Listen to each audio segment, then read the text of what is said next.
Assalamualaikum warahmatullahi wabarakatuh. Alhamdulillahillazi ja'ala ash-shahra ramadana shahra siyama lil mu'minin. Ashhadu an la ilaha illallah wahdahu la syarika la rahmatan lil alamin. Subhanaka la ilma lana illa ma 'allamtana innaka antal alimul hakim. قال الله تعالى في القرآن الكريم أعوذ بالله من الشيطان الرجيم يا أيها الذين آمنوا كتب عليكم الصيام كما كتب على الذين من قبلكم لعلكم تتقون. Ma'asyiral muslimin di mana saja Anda berada, alhamdulillah, bersyukur kita kepada Allah Subhanahu wa taala karena ternyata kita termasuk hamba-hamba Allah yang dipilih. Kita termasuk hamba-hamba Allah yang Allah berikan kesempatan untuk bertemu dan berjumpa dengan bulan yang mulia bernama Ramadan. Bulan Ramadan disebut juga dengan syahrut tarbiyah atau bulan pendidikan, di mana selama bulan Ramadan ini manusia akan dididik dan diajarkan untuk menjadi hamba Allah yang taat dan dekat kepada Allah Subhanahu wa taala. Selama Ramadan kita akan diajarkan agar bagaimana menjadi hamba Allah yang bertakwa. Dan tentu selama Ramadan kita akan Allah uji dengan berbagai macam ujian. Dan ujian ini akan menentukan kita menjadi hamba Allah yang taat atau justru menjadi hamba Allah yang membangkang. Selama Ramadan kita akan Allah uji dengan rasa lapar dan haus. Kita akan Allah uji untuk mengendalikan hawa nafsu kita agar tidak melakukan hal-hal yang dapat membatalkan atau menghilangkan pahala puasa. Mata kita akan Allah uji untuk tidak melihat hal-hal yang bukan menjadi hak milik mata kita. Lisan kita Allah uji untuk tidak ghibah, untuk tidak fitnah, adu domba dan lain sebagainya. Tangan kita akan Allah uji untuk tidak mengambil yang bukan hak milik kita. Kaki kita Allah akan uji untuk tidak melangkah ke tempat-tempat maksiat. Seluruh anggota badan kita akan Allah uji untuk tidak melakukan hal-hal maksiat kepada Allah Subhanahu wa taala. Lalu pertanyaannya, dengan ujian-ujian yang sebanyak ini, apa balasan untuk orang-orang yang berpuasa? Nabi memberikan kabar gembira untuk hamba-hamba Allah yang berpuasa dengan penuh keimanan dan keikhlasan. Kata Nabi di dalam hadisnya, lis-shaimi farhatani. Ada dua kebahagiaan untuk orang-orang yang berpuasa, kata Nabi.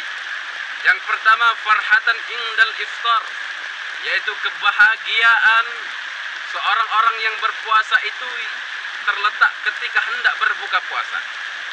Bayangkan, selama 13 jam lebih kita berpuasa, menahan lapar, menahan haus, menahan dahaga.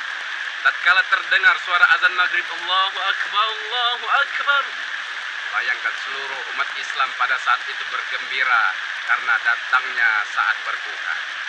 Dan kabar gembira kedua untuk orang-orang yang berpuasa, kata Nabi, farhatan inda liqa'a rabbih, yaitu pada saat hari kiamat nanti, orang-orang yang berpuasa dengan keimanan dan keikhlasan akan diperkenankan oleh Allah Subhanahu wa taala untuk berjumpa, untuk bertemu dengan Allah Azza wa Jalla. Ma'asyiral muslimin jamaah dimanapun Anda berada, ternyata kebahagiaan terbesar umat Islam bukan karena begitu banyaknya diberikan harta. Kebahagiaan terbesar umat Islam bukan karena tingginya jabatan. Kebahagiaan umat Islam bukan karena ia mendapatkan surganya Allah Subhanahu wa taala. Ternyata kebahagiaan terbesar yang Allah berikan kepada hambanya yaitu kebahagiaan ketika mendapatkan izin untuk bertemu dengan Allah Subhanahu wa taala. Ma'asyiral muslimin rahimakumullah. Oleh karena itu berbahagialah untuk orang-orang yang berpuasa dengan keimanan dan ketakwaan. Namun ada hal-hal yang harus kita perhatikan. Di dalam puasa ini ada hal-hal yang harus kita jaga. Karena juga Nabi mengatakan, Nabi mengabarkan di dalam hadisnya yang lain, kata Nabi, kam min shaimin laisa lahu min siyamihi ilal ju' wal atas.